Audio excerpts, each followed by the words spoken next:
So our first session today is all about healthcare advocacy. And hopefully you know me because I've been talking to you nonstop for the last couple of days, but my name is Lindsay Coate. I am the Vice President of Strategic Operations for the Sacramento Valley Medical Society. And I am thrilled that we have with us today Janus Norman. And he is the Senior Vice President for Centers for Government Relations and Political Operations for the California Medical Association. Okay, so I already introduced myself, so let's talk a little bit about healthcare policy and advocacy 101. So today, what we're going to be talking about is a framework for healthcare policy and advocacy. And we want to talk about how your personal experiences will impact advocacy, ways you could become an advocate, and also potential advocacy careers. So before we get into that, let's talk a little bit about what exactly is the Medical Society. That's where I work. So the Sacramento Valley Medical Society is an association for physicians. We are dedicated to bringing together physicians from all modes of practice and all different organizations, like physicians with Kaiser Permanente, or with Mercy Medical Group, or UC Davis, or Sutter, or even physicians in private practice. And we bring them together and we promote the art and science of quality medical care, and we really try to enhance the physical and the mental health of our entire community. We represent over 6,000 physicians in Sacramento, El Dorado, and Yolo counties. And we're a part of the California Medical Association. So there's medical societies like us all over California representing all the different other counties that we have. So we are what we call organized medicine, and that's where physicians in training, like medical students, form policy on healthcare related issues. And we use this policy to influence our legislators and laws at the state, the local, and the federal levels. So we, at the Medical Society at SSVMS, we represent on the local level. The California Medical Association is the state level, and the American Medical Association is at the national level. So we do all of this to advocate for our patients and for the profession of the physicians that we represent. So why is policy so very important? And what is policy? So a policy conveys where an organization stands on an issue. And we use these policies to influence our plans, all of our programs that we put out there, special projects that we may do, decisions that we make, actions that we take, budgets, rules, and regulations. Organizational policy is used to frame how we're going to advocate on behalf of the profession. I'm going to give you an example of what that means. So recently, the California Medical Association adopted 8 policies related to health equity. And I'm actually going to read not all 8 of them, but I'll read a couple of them to you now. So the first policy that they adopted is that the CMA supports efforts through an anti-racist framework to assure the elimination of systemic racism and racial disparities throughout the healthcare system, and the elimination of healthcare inequities directly related to social determinants of health. Remember, we talked about those social determinants of health back when we had our Public Health Day. Another one that I think is really important, a policy that the CMA said that they are supporting, is that they support the inclusion of high quality implicit bias education through the healthcare professions and across all other professions in our state. And what that means is medical societies like ours and the California Medical Association, we're going to be putting on webinars and educational forums like this to train healthcare professionals, physicians in particular, about not walking into their patient rooms, their patient waiting rooms, with a bias towards the patient before they give their clinical diagnosis. So these are really important policies that the CMA has adopted that we at the Sacramento Valley Medical Society have also adopted. So policy and advocacy, what does that mean? So we use our policies to influence the advocacy that we do. And advocacy is a skill. It's a coordinated combination of identifying a problem, thinking about what the solution is going to be, coming up with a strategy to make that solution happen, and then finally, what are the actions that we're going to take to make that positive change? There's two really important types of advocacy that we participate in here at the Medical Society and at the CMA. And the first is health advocacy. And that's really enhancing community health and policy initiatives that focus on the availability, the safety, and the quality of care. And then we have legislative advocacy, which is what we're going to talk about next. And that's really engaging at the legislative process on the local, the state, and the federal level. And we do this and create change by doing this. You do not need to be a lobbyist to advocate. So I want you to understand the difference between a lobbyist and an advocate. Now, lobbyists are employed by an organization to influence legislation. And you're actually going to hear from our head lobbyist next. And then advocates, like the physicians that we represent and the medical students that hopefully you all will be someday, we represent advocates.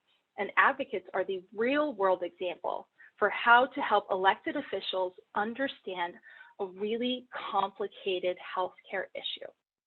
So before I turn it over to Janus, I'm going to give you an example of a policy that we've enacted at the California Medical Association and ways that we have used that policy to influence legislation. So, for example, we have a policy to protect public health. And that policy, one way that we do that is by reducing the use of tobacco products. There's several methods that we take to make sure that that policy comes to fruition. And one of those is to advocate for smoke-free environments at either work, hospitals, or school zones. So that's very important to you. We increase funding for smoking cessation programs and education. And finally, we try to influence the legislative process. And we do that by advocating for bills that will restrict advertising and marketing to children, for example, with e-cigarettes and flavored tobaccos. So anytime a healthcare bill comes up that restricts those things, our lobbyists go out and advocate on behalf of those bills to all the legislators across California.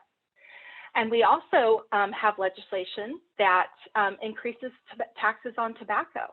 So the CMA was the main reason why Proposition 56, which was a bill that, or a ballot initiative that the voters of California voted on a few years ago. And they said yes to Proposition 56, which raised taxes on tobacco by $2 per pack.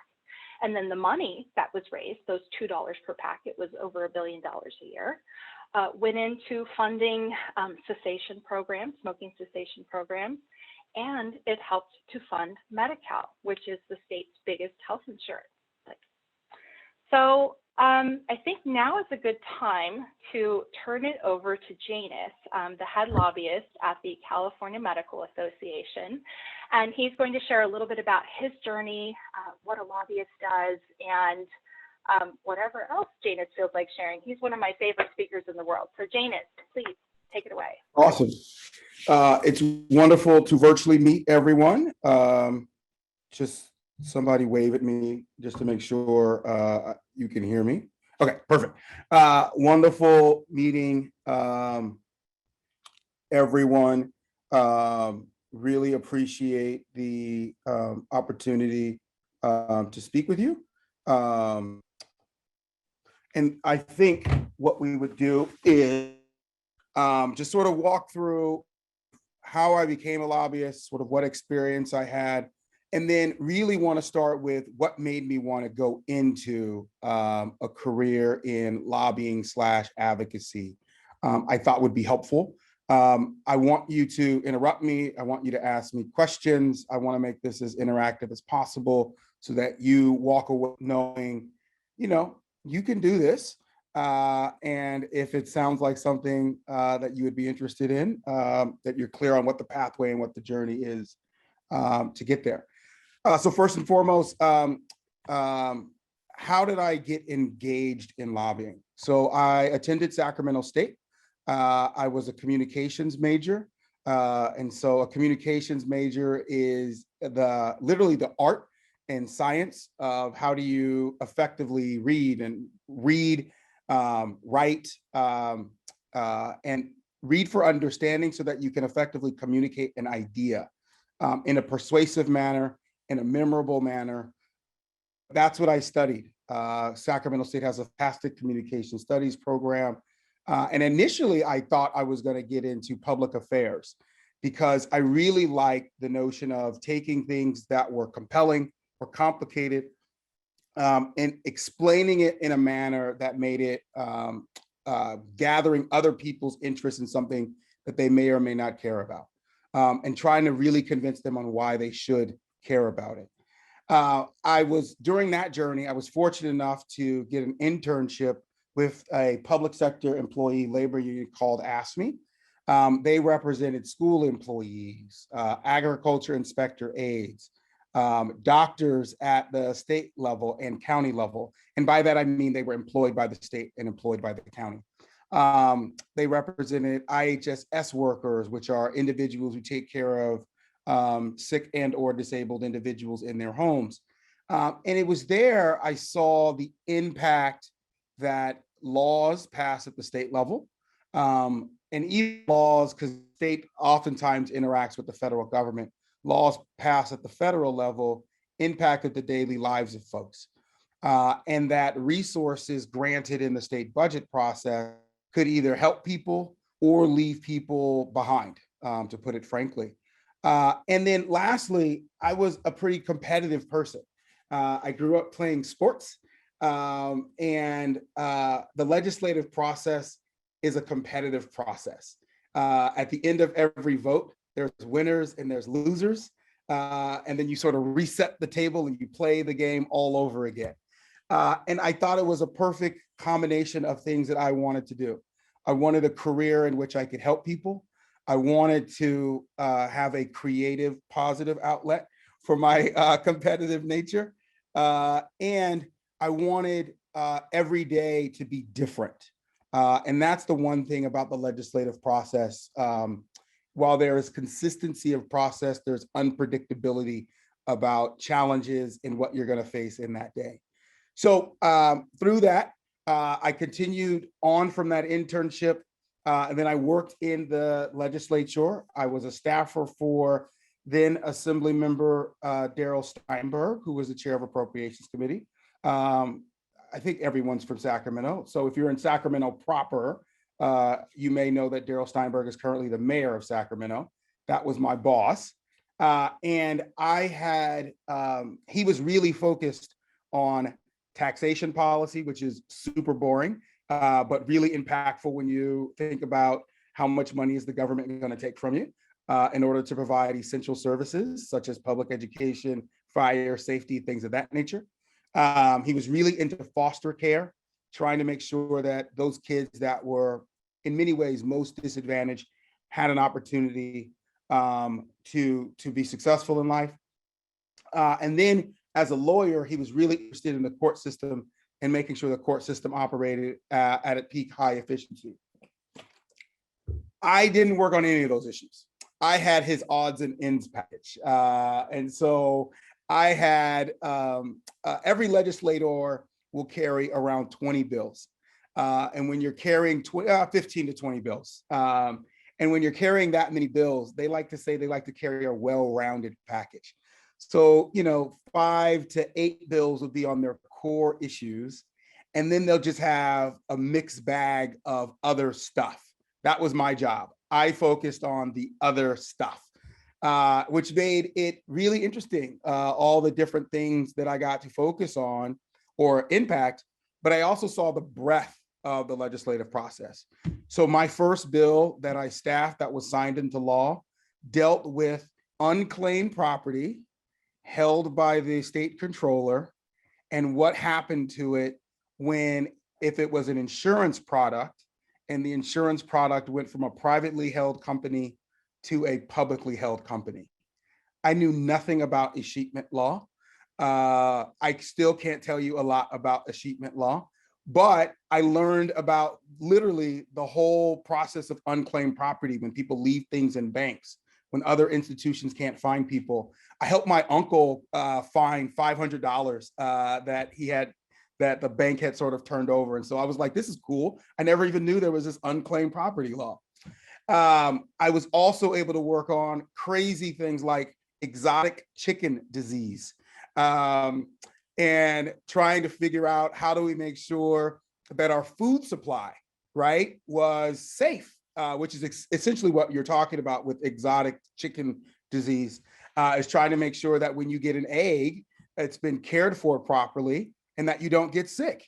I never knew anything about that, but I learned that in Mr. Steinberg's office, all the way to like social issues. I dealt with legislation on end of life for prisoners, prisoners that were so sick. Does it make sense for the state to keep them in prison and continue paying for their care? Or do you allow those people to get released and be with their family at the end of their life? So we got to work on those issues. I worked on issues related to BB guns and BB guns looking too much like real guns, and the interaction between trying to get law enforcement to understand what a real gun was, because that was their issue. And these toy manufacturers who technically have the right to create any sort of gun replica they want to. So I said all of that to say, it was in Darrell Steinberg's office that I learned there was a diversity of issues that you can work on in the legislative process. And I actually fell in love with the process itself. Because I didn't specialize in one thing, I specialized in understanding the process.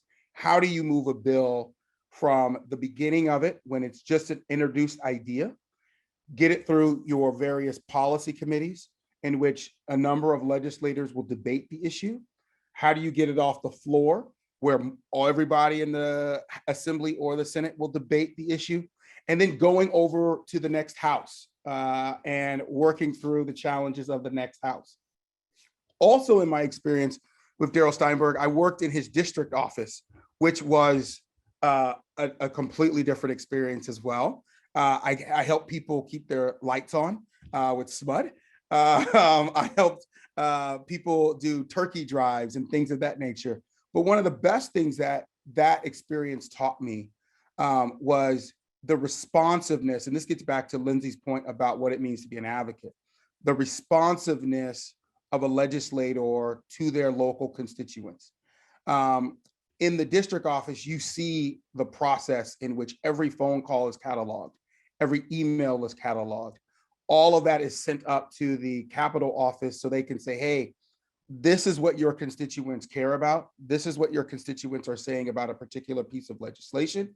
And we need responses and to understand your viewpoint and perspective, Assembly member, so that we can communicate back to your constituents where you are or are not on a particular matter. So that was my ledge experience. And I worked as a ledge staffer. How old was I when I worked in the district office? Oh, that's a good question. I was 20, I was either 24, no, I had to be 20, 24, 25. And I worked there essentially for like the summer. I was a fellow when I first got out of college, which in a fellow means that I worked in the legislature, but technically at the same time, I was a grad student at Sacramento State. And so I was a free staffer to Mr. Steinberg, and legislators love the word free help. And so I was carrying bills for him. And then when my fellowship ended, he didn't have a spot for me in his ledge office, but he had a spot for me in his district office. So that's how I made that transition there. I was lucky because we were working through that.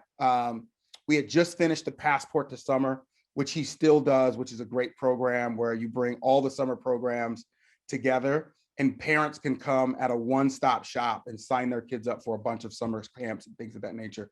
Makes it really, really easy. I learned about that in ice cream socials. Ice cream socials are amazing. If you ever want people to gather in Sacramento, you just say, we're gonna have ice cream, and just pick a really hot day and everybody comes out.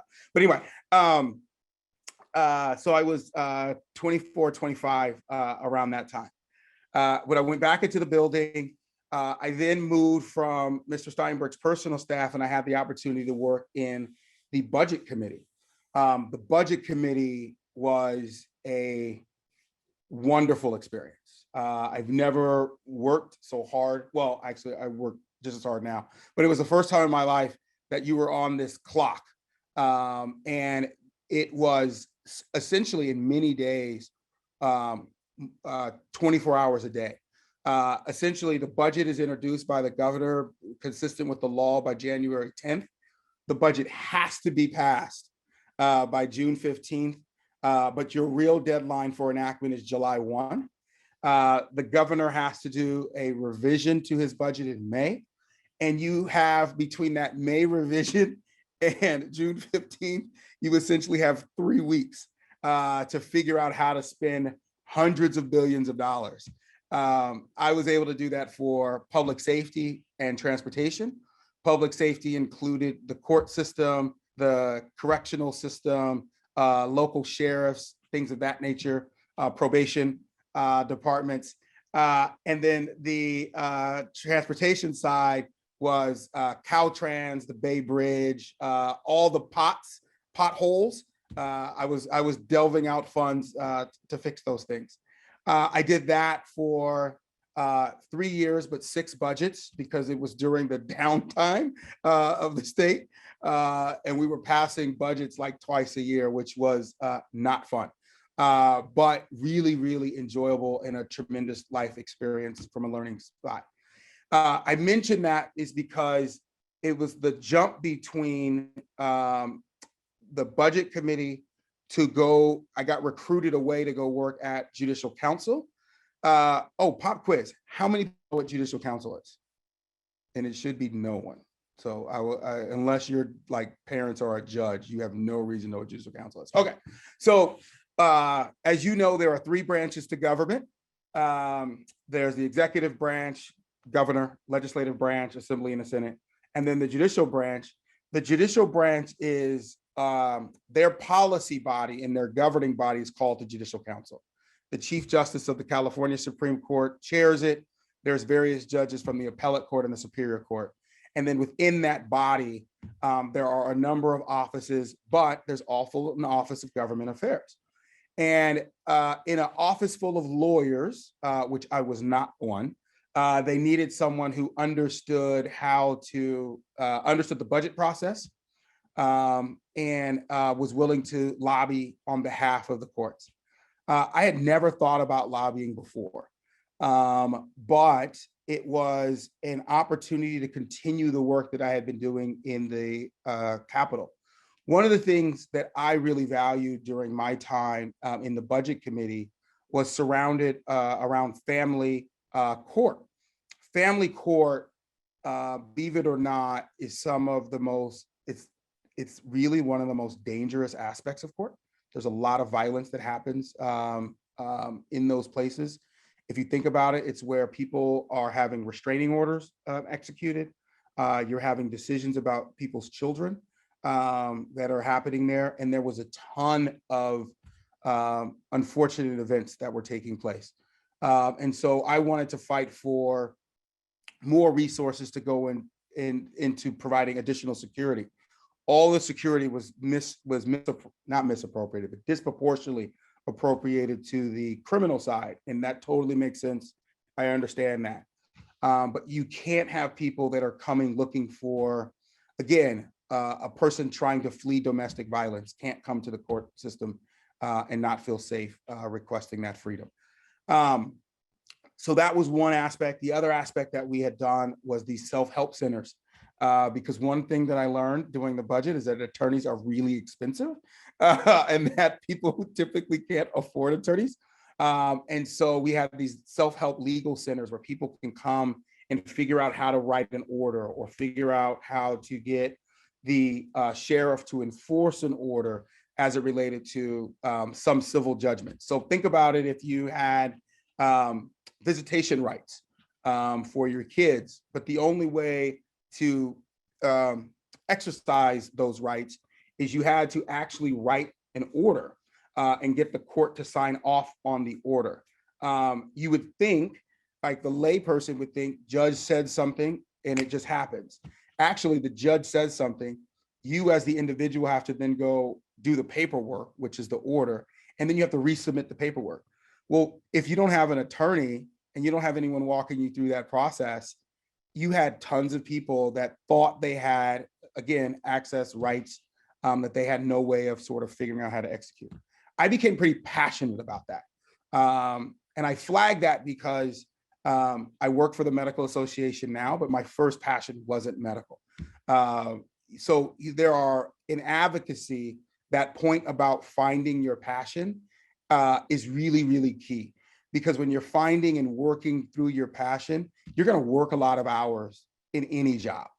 You might as well do something that you really enjoy and that you find fulfilling. So I wanted to stop and point that out. But that was the reason I went to go work for Judicial Council. I wanted to continue working on those issues. I had success there. We had the first court construction program. We did 91 new courthouse projects. There hadn't been a massive construction project in the court system since the establishment of it, and it was the county's responsibility.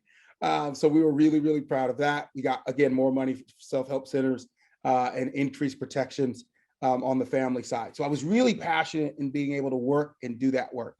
As I was working for the courts, I was continuously having, I would like to call them fervent discussions. Other folks would call it fights with the unions. And the unions' jobs were to represent their workers and to make sure that their workers had enough money to put food on the table, clothes on their backs, the abilities to save for college, AKA making sure that their members had access to the American dream. My job was to make sure that we had flexibility in our spending. Their job was to get as much money onto the bargaining table and into their members' pockets as possible. If you remember, I started off as an intern for a labor union, so I had some familiarity there. But we kept having these discussions. And so I got to know more and more about what the labor movement was about. Its history and its engagement in the civil rights movement. And they asked me, the place that I interned for had an opening for a lobbyist, and they recruited me to come work for them. And so I left the Judicial Council to go work for AFSCME because I wanted to have even a broader impact. So in the courts, I was able to focus on that defined area of the court system. With labor, we had members in the school systems. We had probation. We had, again, agriculture inspector aides. Agriculture inspector aides literally are the people that go around and make sure that invasive species don't come in and destroy California crops. It's an incredibly, if you're an outdoorsy type person, you should do that. I hate bugs and I really don't like the outdoors that much, so it was never for me. But I appreciated the fact that you had people willing to get up before the sun came up and make sure that our food supply was safe. In-home supportive services workers were individuals that I truly, I admired them. You have people who have dedicated their lives, oftentimes to family members, but not always to family members, but they dedicated their lives to those individuals that otherwise would be in nursing homes, or in some other types of facility, and dedicated their lives to ensuring that they were able to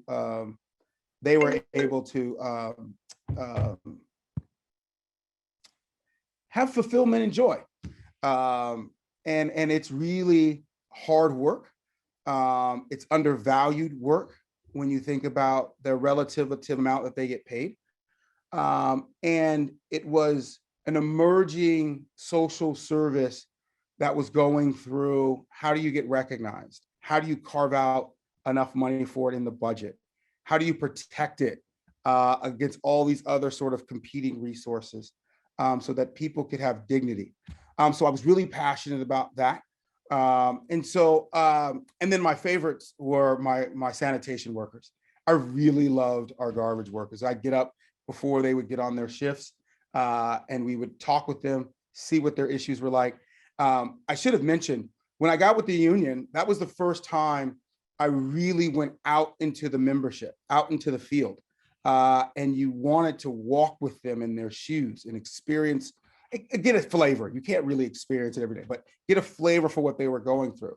Understand what their challenges are so that you can come back and convey that to the legislature, not just sort of in what I've read or what I heard, but what I saw and was able to touch and experience for myself. Take other legislators out to those yards and say, let's have a real discussion about what it takes to be an in-home supportive service worker, and you thinking that this is not work and that shouldn't be deserving of pay and dignity. So really passionate about that and had a lot of fun. During the labor side, or my time with the labor union, I added the component of campaigns or electoral politics. That's where we learned about how do you vet a candidate? How do you raise money for your own political PAC? A PAC is just a political action committee. It's you raise money for an organization, you put it into a bank account. That bank account is called a political action committee, and then you spend the money on candidates that you like. But how do you vet a candidate to understand if someone's lying to you? If someone really will fight for your issues? How do you put together a campaign? Campaigns have various components to it. Your messaging, so like, what are you going to say? What is the means in which you're going to say it? Are you going to use TV? Are you going to use digital? Are you going to use mail? What's most effective? You learned about segmenting the market or voter populations. So who votes? What issues are important to those voters? So looking at that data, constructing a poll, constructing a focus group. I did all of that in the labor movement, watching professionals do that work, and it was fascinating. It's also scary. So like, take your privacy seriously, because people know a lot about you. So I will just say that out there as well.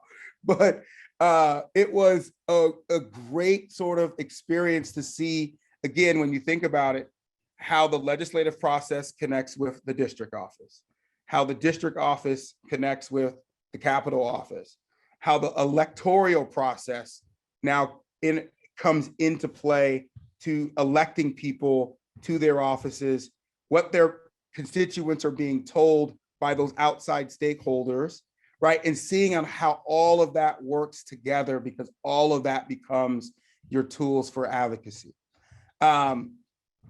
I was the second in command, essentially, at AFSCME. I was the legislative director and statewide field coordinator. I was on my second set of campaigns, away from my family for months at a time. And I was like, I'm done with this. I want to go, I want to find a job that I can be at home and not have, AFSCME is a national organization. And we were always engaged in the presidential races. And what was crazy was I was in California and I was constantly trying to find races in California, because if I didn't find a race in California, they were going to ship me off to Iowa. And I was like, I am not going to Iowa. It's the last thing I want to do is walk around. Again, I don't like outdoors. I'm not walking districts in a rural area where there's, bugs and stuff. Not what I want to do. So I was looking around for a career change and saying, what am I going to do next? I would really like to continue working for things that I'm passionate about. But I'm really tired of sort of that demand travel schedule that I had with the labor union. And the California Medical Association had an opening. And my current boss and I sort of had multiple conversations, Dustin Corcoran. And he asked me to come over and run their government relations shop. So here at the California Medical Association, I'm responsible for our federal operations, and I have one federal lobbyist who does a fantastic job, but we interact with DC. She interacts a lot with Speaker Pelosi and Speaker Pelosi's staff. I also have the state government relations. I have 5 lobbyists there. That's where we spend the vast majority of our time. At the federal level, we're doing a lot of collaboration with the AMA, as Lindsay talked about, We're also doing a lot of collaboration with the national specialties and other state societies. So it's more of a collective effort. I mean, when you have 500 and something, or yeah, close to 500 House of Representatives and 100 US senators, you need a real big team to get to all those people. And so they work together at the national level. At the state level, there's 5 of us. I'm 6, but I have 5 lobbyists that work for me. I also have the political operations side, and my political operations team is a team of 3. That's where we do all of the candidate vetting, all of the strategy, and all of the member communications. So just to give you sort of a quick look at like how would you put all this together. So Lindsay talked about policy, and she talked about the tobacco piece. So on a yearly basis, because the legislative calendar in California happens every year, or the legislative process happens every year, typically January through August.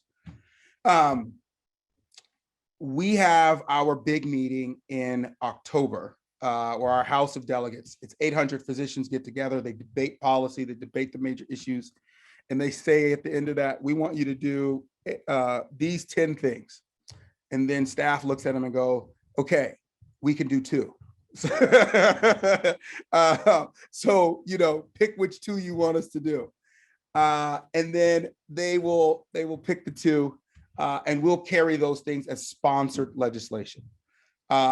Sponsored legislation for us usually is around how do we make it easier for our physicians to practice medicine in the mode of practice they want. And mode refers to the business type, right? Are you in a large group like Kaiser Permanente or the Permanente Medical Group within the Kaiser Permanente system? Are you a solo practitioner, meaning that you just want to run your own business, and it's you and your staff and you're making it happen, to anything in between that? We want to make sure that it's as easy as possible for you to practice medicine and interact with their patients. The other place where we carry legislation is around public health. And so you all may have heard of this one. We got into a massive fight around 3 years ago around mandatory vaccinations for school-age children, and making sure that we reach herd immunity on those vaccinations that were required in statute, for a variety of reasons, but a ton of misinformation that's out there. That is my plug for, please know what a credible source is. Don't forget that training that you have. A credible source is really important. As I like to say, Wikipedia is not a credible source, and Google is a search engine. All right. So we got into a massive fight, but that's because our policy said, essentially, we want to make sure that our communities are protected. And vaccinations are one of the best ways to protect our communities from such diseases that you can be vaccinated from. We took that policy and then looked at what was happening in communities and saw that in communities, vaccination rates among school-age kids was dropping. And so we said, in order to make our policy in action, we need to now carry legislation to activate our policy. In order to do that, we had to find an author. Luckily for us, Dr. Rick Pan is in the California State Senate, and he is a pediatrician, and he's passionate about these issues as well. So he introduced the bill. We had to provide testimony, so we had to find experts that were willing to talk to members of the legislature and explain to them the importance of vaccination, and more importantly, how vaccinations work. We had to showcase support not only amongst the physician community, but we had to work with other organizations to create support amongst the parent community, what I like to call the silent majority of parents, to say, yes, we don't mind this being a mandatory thing. In fact, we recognize the importance of it. And we needed that to be able to push back on what we knew would be the onslaught of very, very vocal minority of people who had problems with mandatory vaccination requirements. So we the lobbyists emailed, text, sent out messages via social media, to our advocates in different communities. And those advocates, whether they were physicians or they were interested, we were able to identify interested community members. We pushed them to talk to their legislators, assembly members, and senators to say, we want you to vote aye in support of mandatory vaccinations. It was a long fight. It was a tough fight. In many ways, it was pretty violent. Unfortunately, people got passionate. Blood was thrown at a senator. Dr. Pan got assaulted. So sometimes I mention that because sometimes when you're doing the work that you're passionate about, there's going to be some personal sacrifices that you're going to have to make, and there's going to be a lot of pushback sometimes. But you got to stand your ground for what you believe in. And we were able to get that enacted into law. We've been able to again, smoking, getting rid of flavors to save generations of kids, restrictions on vaping products and things of that nature. So a lot of stuff in that public health arena. And that's because the physicians argue, really do. They bring forth issues, really debate them out, are very clear in what their direction are. And then we as staff go put it into action through the legislative process. And then what we do, which is the season we're in now, is we start vetting candidates, again, applying what I learned at ASME and now using it here at the California Medical Association. We're vetting candidates to run for office in 2022, because believe it or not, we are entering into that election cycle. And we're trying to make sure that physician-friendly candidates are viable and are able to run for office. So let me stop there and see if there are any questions.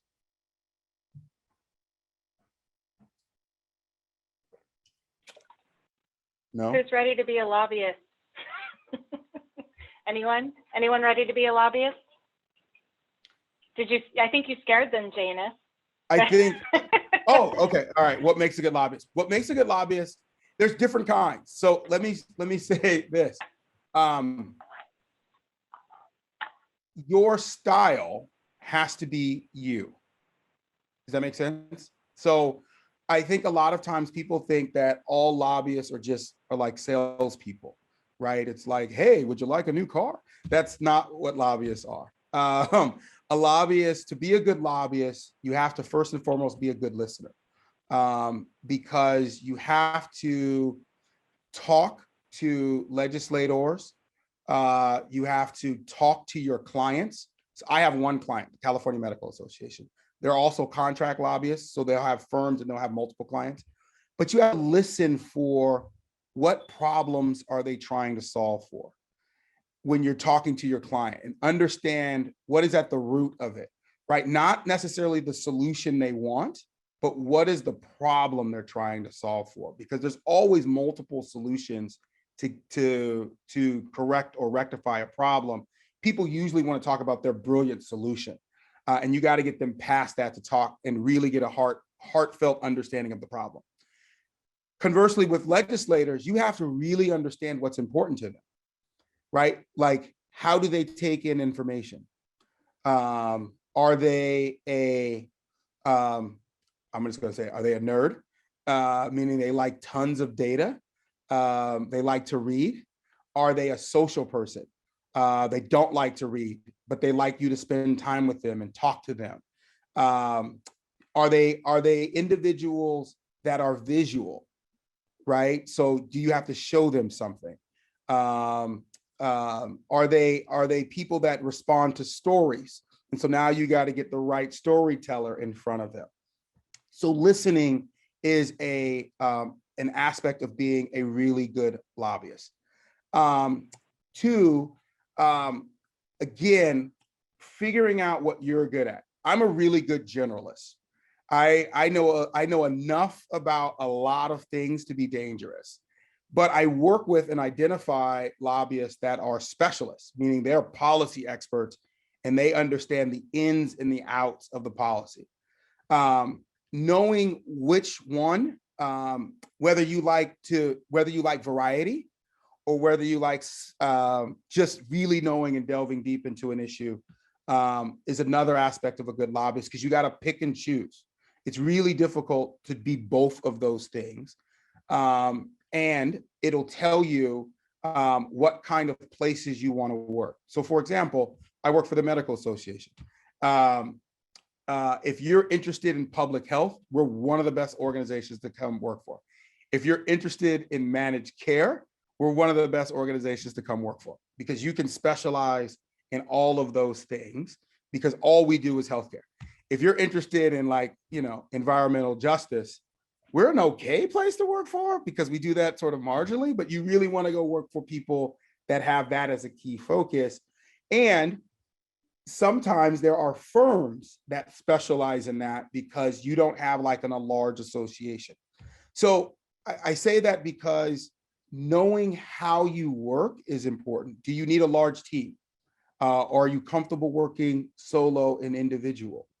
So knowing your work style is going to be important, because being a lobbyist is very deadline driven, and you have to be really self-motivated. So a good listener, self-motivated, understanding what holds your interest. Is it going to be the policy, or is it going to be the legislative process? Usually when people talk about the legislative process, they'll say problem solving. Those are code words for people that are just competitive, and they like the rough and tumble nature of it. So it was really good. So those would be the three things I would say if you want to be a lobbyist. And then the fourth thing is you got to be comfortable.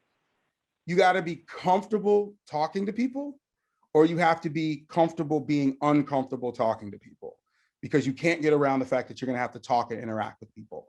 And a lot of times, some people are nervous about that. But if you don't like talking to people, then I would tell you to go work inside the legislative process and be the staffer. Because those people will then come to you, and then you engage them in the manner that you want. So, and as a staffer, you still have the ability to be an advocate. Matter of fact, in many ways, you're the best advocates, because you're the ones actually writing the legislation and staffing the member and helping them figure it out. So that would be my makeup of what a good lobbyist is, Dana. So we're going to actually go into our breakout session, and you accidentally or on purpose, I'm not sure if I told you about it, gave the background for what our breakout session is going to be about. So students, we are going to pretend that the vaccine bill that Janus mentioned has not passed. So what we need you to do is obviously pretend you're 18 and you're able to vote. And we want you to pretend that you're going to talk to your state legislator to ask them to vote for the vaccine bill that Janus mentioned. And this is what we do with our physicians. We take them with us to meetings with legislators and have them share their personal experiences and stories on why they should be for or against a certain bill. So remember the vaccine bill. The vaccine bill means that we no longer are allowing personal or religious exemptions for vaccines in California. Instead, it can only be true medical exemptions.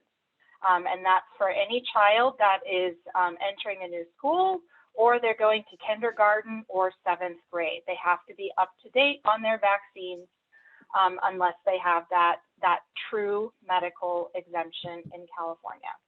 So let's pretend that this bill hasn't passed. So when you're in front of a legislator, there's a couple of do's and don'ts. You do tell your story, your personal story. You keep it nonpartisan, meaning you don't talk about whether you're a Democrat or a Republican. You stay on topic. You personalize your issue. Talk about how this bill affects you. How does it affect you? And of course, you say thank you. And when you're in front of them, you don't cover too many issues. You never argue, you never disagree. And of course, you always follow up and say thank you. So we're going to practice in these small groups a 30-second elevator speech. You guys know what an elevator speech is? Well, I'll tell you, pretend you're on the 10th floor and you're in the elevator with Senator Pan, let's pretend, and you have 30 seconds to tell him something really important about a bill until you get to the first floor. That's an elevator speech. From the 10th floor to the first floor, you have to convince somebody of something. So you have 30 seconds to come up with your elevator speech. So we're going to break you out into small groups, and there is a facilitator in each of your groups. Feel free to turn your camera on if you'd like. We'll only be gone for about 5 minutes, and come up with an elevator speech. All right, Sam, go ahead, put them in breakout rooms.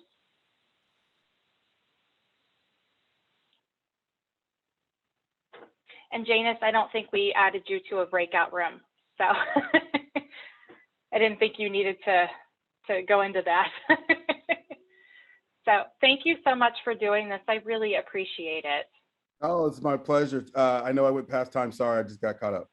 That's okay. But Well, I enjoy hearing you talk, so I just said, I had backup slides just in case. I had a feeling that this would happen because I heard you speak. So okay. that was wonderful. Thank you so much.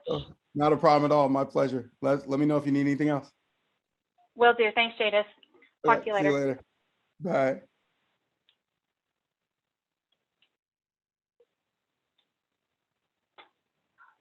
Can you add a couple of these students?